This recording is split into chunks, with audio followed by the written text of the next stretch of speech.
Et salut YouTube, c'est reparti pour une nouvelle semaine, un nouveau log, le log numéro 9. Comme d'habitude au programme, je te dis ce sur quoi j'ai bossé cette semaine, je te partage une anecdote, une découverte, un big up ou un coup de gueule. Allez, c'est parti. Salut, moi c'est Mélanie et avec mon équipe, on a décidé de lancer un nouveau business à partir de zéro. C'est un gros chantier mais on a bien l'intention de relever le défi. Il y a encore beaucoup de taf, mais je te partage chaque semaine l'avancée de nos travaux sur cette chaîne. Alors installe-toi bien, let's go! Cette semaine, j'ai été face à un sérieux dilemme qui a été de choisir entre entendre ou écouter. En général, t'as deux teams qui s'affrontent.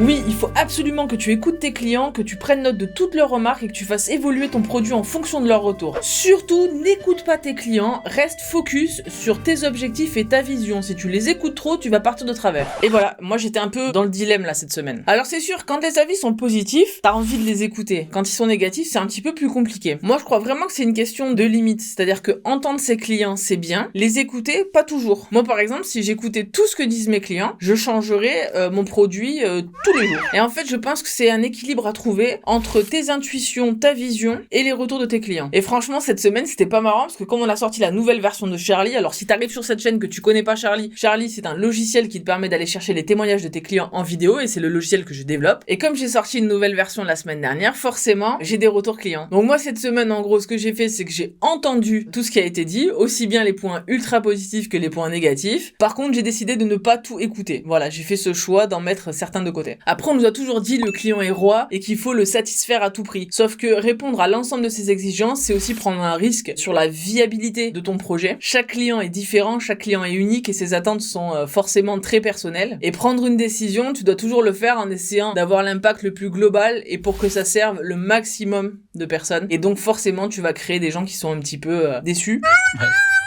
J'aimerais bien savoir, toi, d'ailleurs, t'es plutôt team t'écoutes tes clients ou t'es plutôt team non, surtout pas, je les écoute pas? Dis-le moi en commentaire.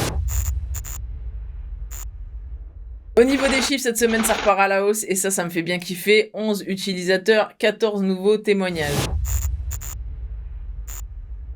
Cette semaine, en fait, c'est une anecdote assez simple. C'est que je me suis rendu compte que depuis que je fais des vidéos sur YouTube et que je raconte l'histoire de la création de Charlie, mon logiciel, comment ça se passe, j'ai fait une erreur. Depuis le début, je marquais « essayer gratuitement ». Et en fait, essayer gratuitement, c'était une fausse promesse. Tu mens. Parce qu'en gros, il y avait que 80% de l'expérience finalement qui était gratuite parce que si tu voulais aller jusqu'au bout, récupérer un témoignage et le voir, il fallait que tu payes. Et donc, c'est une fausse promesse. Alors, pour pallier à ça, à partir de maintenant, quand tu crées un compte sur Charlie, on t'offre 25 crédits. Et donc, si j'ai décidé de t'offrir ces 25 crédits, c'est pour que vraiment tu puisses tester l'expérience complètement, c'est-à-dire que tu puisses inviter tes clients, les relancer, obtenir le montage, mais aussi avoir les crédits nécessaires pour le débloquer et le récupérer, l'utiliser ce témoignage. Donc maintenant, ma promesse est réel. Tu peux vraiment essayer gratuitement Charlie. Petite interruption volontaire, je sais que parmi certains qui me regardent, vous n'êtes pas encore tous abonnés à ma chaîne, alors voilà, c'est le moment de le faire. Merci.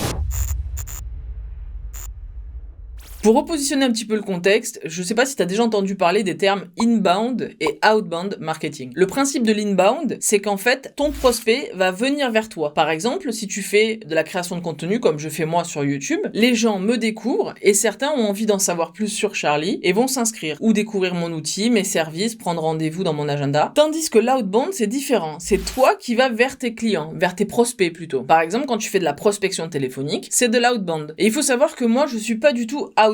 C'est pas trop mon truc. Moi, je préfère créer du contenu, apporter de la valeur et faire en sorte que les gens aient envie de venir vers moi plutôt que l'inverse. J'ai beaucoup de mal à aller contacter des gens que je ne connais pas pour leur dire hey, salut, j'existe, tu veux pas venir découvrir ce que je fais? Moi, je trouve ça un petit peu malaisant en vrai. La vérité, c'est que même si moi je suis pas trop fan de l'outbound, ça serait dommage de passer à côté de ce potentiel d'acquisition. Ce sont des méthodes un peu vieilles comme le monde, la prospection à froid et il faut que j'essaye. Je t'en avais parlé dans une vidéo il y a pas très longtemps. J'ai donc commencé à créer des séquences de prospection automatisée. Et l'objectif, c'est d'aller contacter des gens qui sont dans ma cible pour leur proposer de découvrir Charlie et de l'utiliser. Tu te doutes bien que je vais pas faire ça à la main un par un, ça serait beaucoup trop long et pour ça il existe des outils. Et donc cette semaine, j'ai découvert la Growth Machine. C'est un SaaS qui est français. Tu vas pouvoir créer ce qu'on appelle des workflows. En fait, ce sont des séquences en disant voilà, là j'ai un groupe de personnes. Donc ce que je vais faire, c'est qu'en premier, je vais aller visiter leur profil LinkedIn. Ensuite, je vais attendre quelques minutes. Je vais aller leur envoyer un mail. Si j'ai pas de réponse au mail, au bout de X jours, par exemple, je vais revisiter leur profil LinkedIn. Je vais leur envoyer une demande d'invitation sur LinkedIn. Si j'ai toujours pas de réponse, je vais renvoyer un deuxième mail. Enfin, vous voyez un peu le principe. Je vais pouvoir créer en fait toute une séquence. Et cette séquence sera interrompue à partir du moment où la personne interagit avec moi. Si par exemple, elle répond à un de mes messages LinkedIn, hop, la séquence s'arrête. Si elle répond à un de mes mails, hop, ça s'arrête. Donc évidemment, en utilisant ce genre de logiciel, l'idée c'est pouvoir faire de la prospection à plus grande échelle. C'est pas prospecter une ou deux personnes, c'est pour pouvoir en prospecter peut-être une centaine dans la même journée. Je suis loin d'être une craque encore sur ce logiciel, je sais qu'il en existe pas mal sur le marché. J'en avais parlé notamment avec Guillaume Moubèche de l'Emlist. Donc voilà, moi cette semaine, j'ai essayé studieusement de construire mes séquences, d'y mettre l'ensemble des mails et le copywriting que j'avais donc préparé avec mon coach. J'ai prévu de lancer cette première séquence d'outbound cette semaine, donc je vous tiendrai au courant, voir si ça marche ou pas, s'il y a des gens qui réagissent. Voilà, moi c'est pas mon truc l'outbound, donc voilà, j'ai hâte de voir un petit peu comment ça va fonctionner. Il y en avait certains d'entre vous qui m'avaient dit qu'ils auraient aimé que je partage mes séquences, donc n'hésitez pas à me dire en commentaire. Si c'est toujours le cas, je pourrais vous montrer par exemple mon premier mail, mon deuxième mail, mes mails de relance, enfin comment je construis tout ça. Pour résumer, la grosse machine c'est une grosse usine à gaz, c'est pas donné, mais tu peux faire des trucs vraiment surpuissants. Par exemple, tu peux enregistrer un vocal et ce vocal sera distribué directement dans la messagerie LinkedIn de ta cible. Enfin, c'est assez dingue.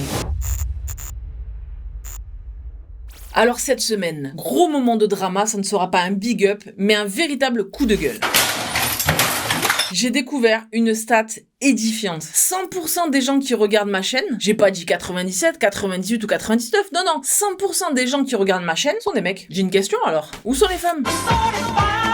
Est-ce que c'est YouTube qui se plante dans ses stats? Ou est-ce que c'est vrai? Est-ce qu'il y a vraiment zéro femmes qui me suivent sur YouTube? Moi, je trouve qu'un chiffre comme ça, 100%, ça paraît complètement dingue. Alors, si t'es une nana, c'est le moment de te manifester dans les commentaires. Dis-moi si c'est YouTube qui se plante dans les stats ou si c'est vrai, s'il y a vraiment 100% de ma chaîne qui est masculine. Voilà, ce sera tout pour cette semaine. On se retrouve lundi prochain, même heure, 18h42 pour un nouveau log. Sur ce, amuse-toi bien, travaille bien. Ciao!